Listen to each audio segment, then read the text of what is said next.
Welcome to Mr. Hutchings History, where the past comes alive. Let's dive into today's story. Welcome, everyone. Ready to dive into some serious history today. Sounds good to me. Always up for a good deep dive. Awesome. Today, we're tackling how Latino populations shifted across the U.S. starting after 1945. Yeah, huge changes, way faster than a lot of people realize. We've got a great episode from the Mr. Hutchings History podcast lined up. Excellent source. Lots to unpack there. Okay, pop quiz. Think more Puerto Ricans live in New York. Tricky. I know Florida's got a big Puerto Rican population these days. You got it. By the late 20th century, Florida was actually pulling ahead. Wow, really? Didn't realize it flipped like that. About 16% of relocating Puerto Ricans were choosing Florida back then. Makes sense. Sun, warmth, all those jobs in tourism. Exactly. But that's just one tiny part of this whole migration story. Right, we gotta zoom out to the bigger picture. Before this period, Latino populations were pretty concentrated. Yeah, like regional pockets almost. Exactly. You're talking Mexican Americans mostly in the West and Southwest? Then Puerto Ricans clustered in New York City? And Cuban Americans down in South Florida. It was a pretty set pattern for much of the 20th century. So what shook things up? It sounds like things changed pretty dramatically. Well, think about the 80s and 90s. Civil wars break out in Central America. El Salvador, Nicaragua, Guatemala. Oh, wow. Yeah. Brutal conflicts. Huge numbers of people fleeing, many heading right for the U.S. Seeking refuge, escaping violence.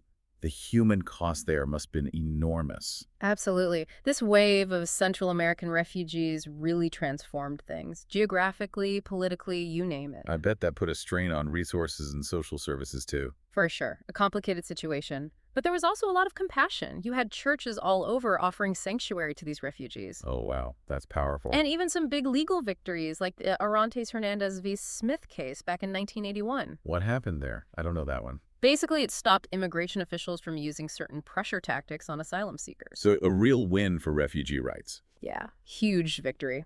So you've got this mix of compassion, legal battles, high-stakes stuff. Definitely a dramatic chapter. Yeah. But I'm guessing not everyone was thrilled about this influx of refugees, right? You're right on that. There were definitely dissenting voices, like take Florida Senator Bob Graham. What was his take? He was very vocal about the strain on Florida's resources because of all these Central American migrants. I could see how that would be a concern. Yeah, and it wasn't just him. His worries reflected a broader anxiety about immigration brewing in the 90s. A sense of unease, almost like things were about to erupt. Yeah, and in a way they did. By 1996, that public concern about immigration had hit a boiling point. Congress, under Clinton, passed some pretty major legislation. Oh, hold on. This sounds like a turning point. What exactly did these laws do? They clamped down hard on illegal immigration, tightened border controls, sped up deportations. Wow, serious measures. Even limited what benefits undocumented immigrants could access. It was a clear shift towards stricter control. A real crackdown, huh?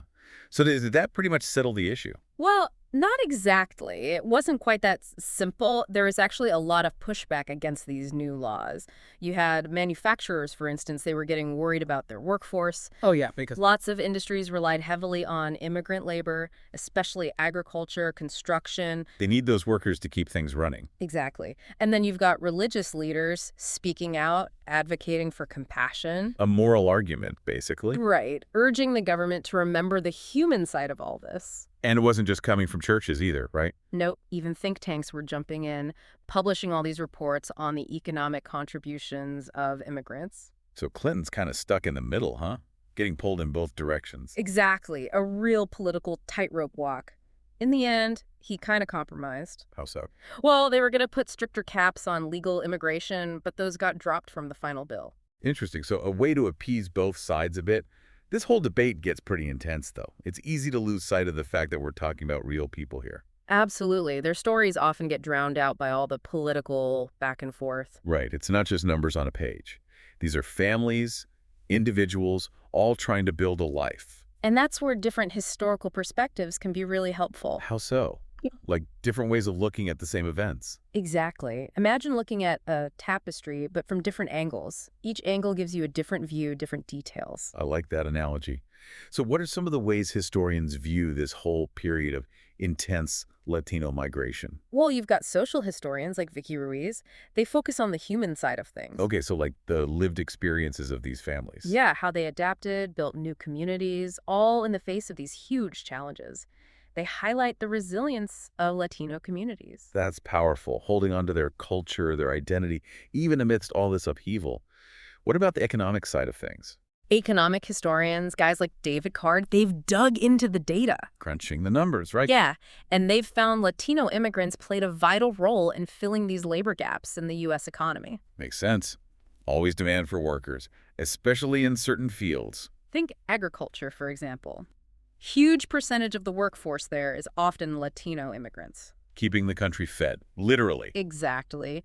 And the 1986 Immigration Reform and Control Act, remember that one? Vaguely. Remind me. Granted amnesty to millions of undocumented immigrants. Shows just how reliant the U.S. economy was on their labor. Still is, probably. Yeah. We need people willing to do those jobs. You got it. Yeah. But not everyone sees this economic contribution in a positive light, of course. Right. There's always another side to the story. And that's where critical race theory comes in. Scholars like Eduardo Bonilla-Silva, they argue that immigration policy, even when it's framed as economic, can actually be a tool of racial exclusion. So it's not always as straightforward as it seems. Nope. They see a pattern of policies that end up reinforcing existing racial hierarchies regardless of what they claim to do. Adds another layer of complexity to the whole thing. And then you've got the legal and political side of things, too. Right. Legal and political historians, like Manningai, they've pointed out this kind of paradox in U.S. immigration policy. A paradox. In what sense? Well, on one hand, the country's always relied on undocumented labor. Especially in certain sectors. We just talked about that. Exactly. But on the other hand, there's this persistent anti-immigrant sentiment. Fear of the other, changing demographics, all that. Fueled by anxieties about cultural change, economic competition, you name it. So this tension, needing immigrant labor but also being wary of its impact, it's kind of a recurring theme. It really is. And it shapes these debates we're still having today about immigration. It's important to remember we're not just talking about abstract arguments here. These have real consequences for people. Totally. It's easy to get lost in the stats, the policy jargon, but at the end of the day, we're talking about families, communities, the fabric of American society. Exactly. Our source material actually ends on a really thought-provoking note about this tension. Oh, let's hear it. It says, the ever-present tension between the nation's identity as a land of immigrants and its struggle to embrace that legacy fully. Really gets you thinking, huh? It does. Makes you wonder how we can bridge that gap. How can we live up to that ideal of being a welcoming nation while acknowledging the real struggles people face? It's a question worth pondering. It goes beyond just politics and policy. It gets to the heart of our values as a nation. Yeah. It's a real challenge, isn't it? How do we square that circle? Live up to our ideals? It's tough. It is. But hey, enough heavy stuff for a sec. Let's get back to Florida for a minute. More Puerto Ricans there than New York? Oh, yeah, right. What drove that shift besides just nice weather? Well, remember all those jobs in tourism and service industries we talked about? Booming back then. Right. Lots of opportunity. Created a huge need for workers. Many Puerto Ricans saw a chance to make a new start. Makes sense. People go where the work is. Yeah. But it can't be easy, right? Moving to a whole new place, different culture, language maybe. Oh, for sure. It's never just one simple thing. But think about the networks that were already forming. Like support systems. Exactly. As more Puerto Ricans moved to Florida, they built communities, started businesses, created a sense of familiarity. So it becomes easier for those who come after. Like a snowball effect almost. Kinda, yeah. And you can't talk about population shifts without talking about culture, right? Oh, absolutely. Yeah. Latino culture's had a huge impact. It's everywhere. Exactly. Music, food, art, language, it's woven into the fabric of America. Walk down the street, you hear Spanish, you see Latin restaurants, hear salsa music. It's a testament to how different groups shape and reshape American identity. It's pretty amazing, really. But let's be honest, it hasn't always been smooth sailing. No, for sure. You can't ignore the resistance some people feel towards these demographic shifts. A sense of threat, maybe? Like things are changing too fast? Could be. Some worry about cultural change, feel like a way of life slipping away, deeply rooted stuff.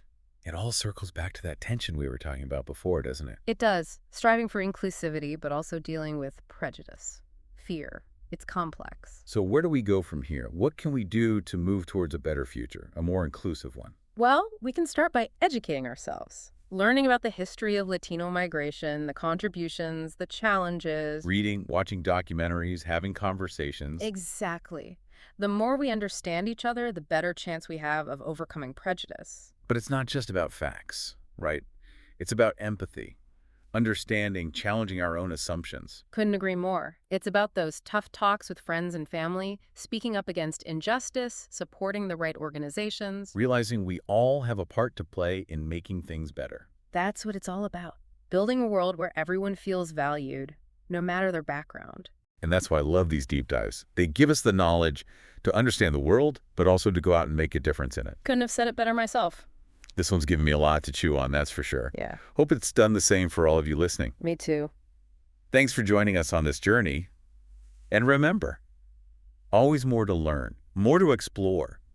Keep asking those tough questions. Keep pushing for change. That's the spirit. Thanks for listening to Mr. Hutchings History. Keep exploring, and we'll see you next time.